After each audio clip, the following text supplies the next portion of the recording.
नमस्कार साथियों, smart scholar YouTube channel में आपका स्वागत है। आज की क्लास में हम लोग भारत का राष्ट्रपति, जिसका उल्लेख हमारे संविधान के भाग 5 में अनुच्छेद 52 से लेकर के 62 तक उल्लेख किया गया है, को पढ़ेंगे। तो सबसे पहले हम विभिन्न अनुच्छेदों 52 से लेकर के 62 तक को पढ़ें। इसके पहले मैं आपको एक ट्रिक्स बता दे रहा हूँ, जिससे आपको अनुच्छेद 52 से लेकर के 62 तक सभी अनुच्छेद याद हो जाएंगे, और वो भी क्रम से। तो इस ट्रिक को याद कर लीजिए। पद, पालिका, निर्वाचक मंडल, निर्वाचन रीति, पदावधि, पात्रता, अहर्ता, शर्तें यहाँ लिख लीजिएगा। शपथ, महाभियोग, पद रिक्त नोट्स में लिख लीजिए। और क्रम से ये 52 से लेकर के 62 तक अनुच्छेद आपको याद हो जाएंगे, और परीक्षा में कभी कौन सा अनुच्छेद में क्या लिखा हुआ है यदि पूछा जाएगा तो इसके माध्यम से आप उसका उत्तर दे पाएंगे। चलिए, अब हम राष्ट्रपति के विषय में थोड़ी सी जानकारी जो प्रारंभिक हो सकती है उसको समझ लेते हैं। तो जो भारत का राष्ट्रपति होता है वह प्रथम नागरिक भी कहलाता है तथा देश का राष्ट्राध्यक्ष एवं प्रमुख भी होता है। हमारे जो संविधान में संघ की जो कार्यपालिका शक्ति है, इस वह राष्ट्रपति में निहित होती है, जबकि इस शक्ति का वास्तविक उपभोग प्रधानमंत्री सहित उसकी मंत्रिपरिषद द्वारा किया जाता है। यदि आपको विस्तृत रूप से पढ़ना है तो इसके पहले वाले जो वीडियो है संघ की कार्यपालिका हमने पढ़ा दिया है, वहाँ से जा कर के आप लोग पढ़ लीजिए। अब चलिए हम लोग एक एक करके विभिन्न अनुच्छेदों को पढ़ेंगे। पहला हम पढ़ेंगे अनुच्छेद 52 में किस बात का उल्लेख है, इसको समझेंगे। तो अनुच्छेद 52 में हमारे संविधान में राष्ट्रपति पद का उल्लेख है। थोड़ा सा एक बात और आपको हम यहाँ बता दें कि जो राष्ट्रपति का पद है हमारे संविधान में उल्लेख किया गया है अनुच्छेद 52 में, यह अमेरिकी संविधान से लिया गया है। यदि नोट्स बना रहे हैं तो इसे नोट्स कर लीजिए। कई बार यह प्रश्न पूछा गया कि जो राष्ट्रपति पद है वो किस देश के संविधान से लिया गया है। अब हम अनुच्छेद 53 को पढ़ेंगे। तो अनुच्छेद 53 में क्या लिखा हुआ है, तो अनुच्छेद 53 में ये लिखा हुआ है कि संघ की जो कार्यपालिका शक्ति है इसका उपभोग या तो राष्ट्रपति स्वयं करेगा या अपने अधीनस्थों की सहायता से कार्यपालिका शक्ति का वह उपभोग करेगा। यहाँ पर अधीनस्थ शब्द का अभिप्राय प्रधानमंत्री और मंत्रिपरिषद से है। अब हम लोग अनुच्छेद 54 में किस बात का उल्लेख है इसको समझ लेते हैं। तो अनुच्छेद 54 में राष्ट्रपति का चुनाव जो होता है उसमें उसके निर्वाचक मंडल में कौन कौन भाग लेते हैं उसका उल्लेख किया गया है। अब उस राष्ट्रपति का जो निर्वाचक मंडल है उसे आप लोग जान लीजिए कि चुनाव में कौन कौन भाग लेता है और कौन नहीं लेता है। तो राष्ट्रपति के निर्वाचन में संसद के दोनों सदन, चाहे लोकसभा हो या राज्यसभा के केवल निर्वाचित सदस्य भाग लेते हैं, अर्थात मनोनीत सदस्य उसके निर्वाचन में भाग नहीं लेते। एक बात यहाँ ये क्लियर हुई। दूसरा, राज्यों की विधान सभाओं के निर्वाचित सदस्य भाग लेते हैं, अर्थात मनोनीत सदस्य भाग नहीं लेंगे। और ऐसे राज्य जहाँ पर विधान परिषदें भी हैं, विधान परिषद के सदस्य भी भाग नहीं लेते हैं। तथा संघ शासित प्रदेश के कौन कौन से संघ शासित प्रदेशों के सदस्य भाग लेते हैं? तो संघ शासित प्रदेश में जहाँ भी विधानसभाएं हैं उसके सदस्य भाग लेंगे, वो भी निर्वाचित सदस्य भाग लेंगे।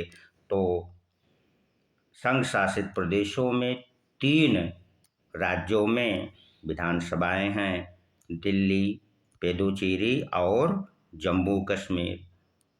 अब आप समझ गए होंगे कि संघ शासित प्रदेशों में राष्ट्रपति के निर्वाचन मंडल में दिल्ली, पुदुचेरी और जम्मू कश्मीर के विधानसभाओं के सदस्य भाग लेते हैं। अन्य संघ शासित प्रदेशों में चूंकि विधानसभाएं हैं नहीं, इसलिए उसके सदस्य इसमें भाग नहीं लेते हैं। अब हम लोग अनुच्छेद 55 को पढ़ेंगे। 55 बहुत ही महत्वपूर्ण है। तो राष्ट्रपति का जो चुनाव होता है उसके निर्वाचन की जो प्रणाली है या निर्वाचन की जो रीति है उसका उल्लेख अनुच्छेद 55 में किया गया है। और हमारे देश के जो संविधान निर्माता थे, राष्ट्रपति के निर्वाचन की जो रीति है या प्रणाली है को अमेरिकी संविधान से लिया है। यहाँ आप नोट कर लीजिए, हो सकता है कि सवाल पूछ ले कि जो राष्ट्रपति के निर्वाचन की रीति है किस देश के संविधान से ली गई है। तो राष्ट्रपति का जो निर्वाचन रीति है उसमें आनुपातिक प्रतिनिधित्व और एकल संक्रमणीय मत प्रणाली एवं गुप्त मतदान के द्वारा होता है। यहाँ पर हम आपको ये समझा दें कि आनुपातिक प्रतिनिधित्व प्रणाली से क्या आशय है, और फिर ये बता दें कि एकल संक्रमणीय मत प्रणाली क्या है। दोनों को आपको हम बता दे रहे हैं। आनुपातिक प्रतिनिधित्व प्रणाली का तात्पर्य है कि जो राज्यों का प्रतिनिधित्व है वो एक समान हो, और एकल संक्रमणीय मत प्रणाली का तात्पर्य है कि जो मत दिए जाएंगे वो वरीयता क्रम में, अर्थात 1, 2, 3, 4 जितने भी उम्मीदवार होंगे उनके सामने 1, 2, 3, 4 अंक निर्धारित या लिखना पड़ेगा। अब निर्वाचन रीति से संबंधित जो सिद्धांत हैं उन्हें जो अपनाया गया है उसको समझ लेते हैं। तो जो निर्वाचन रीत से है, तो राष्ट्रपति का जो निर्वाचन होता है उसमें 2 सिद्धांतों को अपनाया गया है। समान रूप यानी एवं समतुल्यता का सिद्धांत, यानी राज्यों का जो समान प्रतिनिधित्व हो और समतुल्यता का सिद्धांत अपनाया गया है। इसमें समानता और समतुल्यता से क्या तात्पर्य है इसको भी आपको भली भांति समझना चाहिए। तो जो समरूपता है प्रतिनिधित्व, उसके लिए इसके लिए जो संघ एवं राज्यों के बीच प्रतिनिधित्व के आधार पर समानता होनी चाहिए। और समतुल्यता का तात्पर्य है कि जो संसद और विधायक हैं उनके मतों के मूल्यों में एकरूपता हो। इसके लिए कैसे समतुल्यता का पालन किया जाता है इसको आप जान लीजिए। राज्यों की विधान सभाओं के निर्वाचित सदस्यों के मतों का मूल्य और संसद के दोनों सदनों के निर्वाचित सदस्यों के मतों का मूल्य समान होना चाहिए। तो ये कैसे समान होगा, क्या आप लोग जानते हैं? तो इसके लिए एक सूत्र होता है और उस सूत्र के माध्यम से संसद और विधायक के मतों के मूल्य में समानता लाई जाती है। उसको भी आप लोग यहाँ पर जान लीजिए। तो संसद के एक सदस्य का जो मत मूल्य होता है वह समस्त विधायकों के मतों के मूल्य और बटे संसद के निर्वाचित सदस्यों के, चाहे लोकसभा हो या राज्यसभा, गुणे 1/1000, यहाँ 1000 आप लोग लिख लीजिएगा, से करके निकाला जाता है। और राज्यों के जो विधायक हैं उनका मत मूल्य कैसे निकाला जाता है, तो इसको आप इस फार्मूले से समझ लीजिए।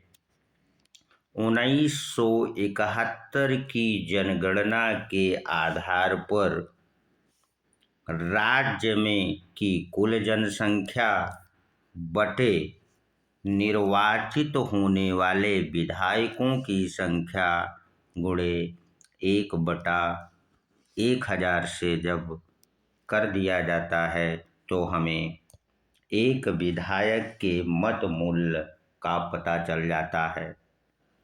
और देश में सबसे अधिक जो एक विधायक का मत मूल्य है वह उत्तर प्रदेश का है और सबसे जो कम मत मूल्य है वह सिक्किम राज्य का है। अब हम लोग आगे जो निर्वाचन रीति है इससे संबंधित थोड़ी सी जानकारी और प्राप्त कर लें। क्योंकि जो राष्ट्रपति का चुनाव होता है वह एकल संक्रमणीय आनुपातिक प्रतिनिधित्व प्रणाली के सिद्धांत पर होता है, जिसे आप लोगों ने अभी पढ़ लिया। और राष्ट्रपति निर्वाचित होने के लिए राष्ट्रपति को एक निर्धारित मत प्राप्त करना होता है जिसे कोटा कहते हैं। इसमें कुल डाले गए वैध मतों में 2 का भाग दे दें और +1 जोड़ दें, अर्थात 50% या इससे अधिक मत प्राप्त करने वाला व्यक्ति ही राष्ट्रपति चुन लिया जाता है। अगर प्रथम वरीयता से राष्ट्रपति 50% या इससे अधिक मत नहीं प्राप्त करता तो द्वितीय क्रम अर्थात जो एकल संक्रमणी मत प्रणाली को गिना जाता है। अब तक देश में एक ही राष्ट्रपति हुए हैं जो द्वितीय वरीयता के क्रम से निर्वाचित हुए हैं। वो हैं राष्ट्रपति वीवी गिरी, जो कि द्वितीय वरीयता की मतों की गणना के आधार पर निर्वाचित हुए हैं। आशा करते हैं कि आप लोगों ने यहाँ तक भली भांति समझ लिया होगा। अब हम लोग अनुच्छेद 56 को पढ़ेंगे तो अनुच्छेद 56 में किस बात का उल्लेख है उसकी चर्चा कर लें। अनुच्छेद 56 में राष्ट्रपति के पदावधि का उल्लेख है, अर्थात उसका कार्यकाल कितना होगा।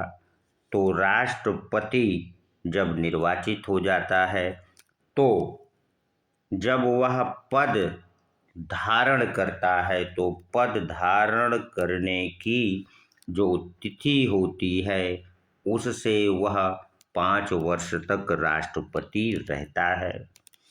अब प्रश्न उठता है कि 5 वर्ष से अधिक रहना किस स्थिति में रह सकता है, जब 5 वर्ष के भीतर राष्ट्रपति अगले राष्ट्रपति का चुनाव नहीं हो जाता, तो जब तक राष्ट्रपति का उत्तराधिकारी नहीं नियुक्त हो जाता तब तक वह राष्ट्रपति पद पर बना रह सकता है, अर्थात 5 वर्ष से अधिक भी रह सकता है।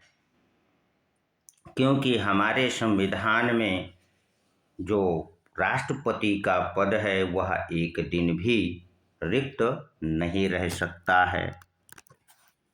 दूसरी महत्वपूर्ण बात ये है कि राष्ट्रपति 5 वर्ष से पहले भी उपराष्ट्रपति को त्यागपत्र दे करके अपना पद रिक्त कर सकता है और जिसकी सूचना उपराष्ट्रपति लोकसभा अध्यक्ष को तत्काल देता है।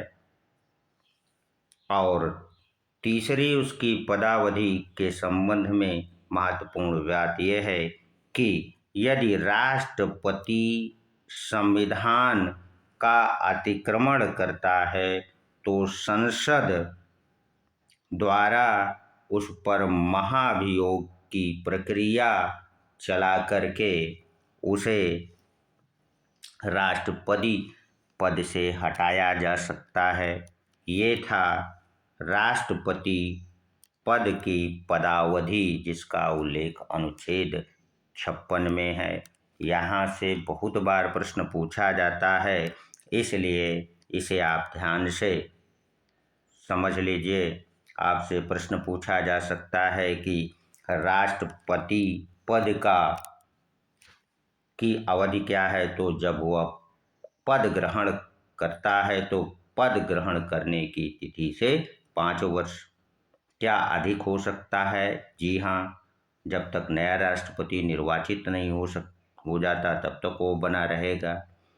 5 वर्ष से पहले वो उपराष्ट्रपति को त्यागपत्र देकर पद रिक्त कर सकता है और संविधान का अतिक्रमण करने पर संसद उसके ऊपर महाभियोग की प्रक्रिया चला करके हटा सकती है। अब चलिए हम लोग अनुच्छेद 57 में किस बात का उल्लेख है इसको पढ़ लें।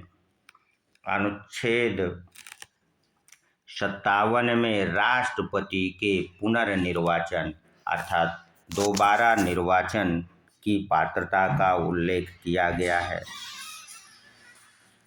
संविधान में इस बात का कोई उल्लेख ही नहीं है कि भारत का राष्ट्रपति कितनी बार राष्ट्रपति के पद के लिए निर्वाचित हो सकता है, जबकि अमेरिकी संविधान में इस बात का स्पष्ट उल्लेख है कि जो अमेरिका का राष्ट्रपति होता है वह केवल 2 ही बार राष्ट्रपति पद के निर्वाचन के लिए अर्ह होता है।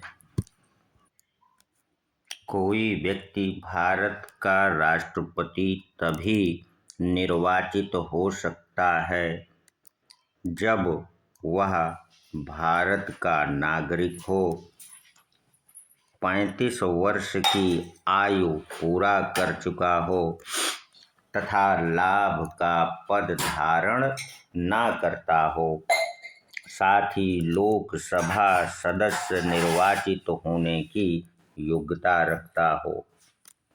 थोड़ा सा यदि नोट्स बना रहे हैं तो अनुच्छेद 58 जो कि अहर्ता या योग्यता से संबंधित है, उसमें और नोट कर लीजिए कि जो राष्ट्रपति, उपराष्ट्रपति, संघ एवं राज्यों के जो सदस्य होते हैं वो लाभ के पद पर नहीं माने जाते तथा राष्ट्रपति पद के निर्वाचन के लिए जो योग्यताएं और शर्तें हैं वो ये हैं कि राष्ट्रपति का चुनाव लड़ने के लिए उम्मीदवार को 50 प्रस्तावक निर्वाचक मंडल जो आपने पढ़ा है, 50 प्रस्तावक और 50 अनुमोदक होने चाहिए और दोनों अलग अलग होने चाहिए। ये नहीं कि जो 50 प्रस्तावक हों वही अनुमोदक ही बन जाएं।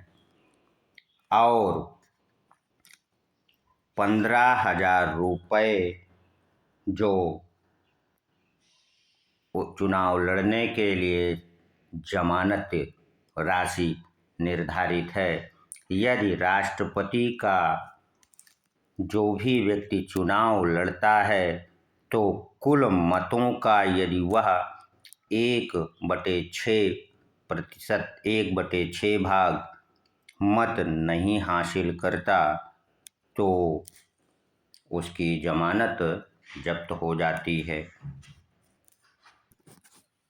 अनुच्छेद 58 जो कि राष्ट्रपति पद के लिए योग्यताएं और निर्धारित की गई हैं, यहाँ से प्रश्न बहुत बार पूछा जाता है कि भारत का नागरिक, इसलिए से आप जरूर नोट कर लीजिए जो भी उसकी योग्यताएं होनी चाहिए उसको नोट कर लीजिए, यहाँ से प्रश्न बनता है।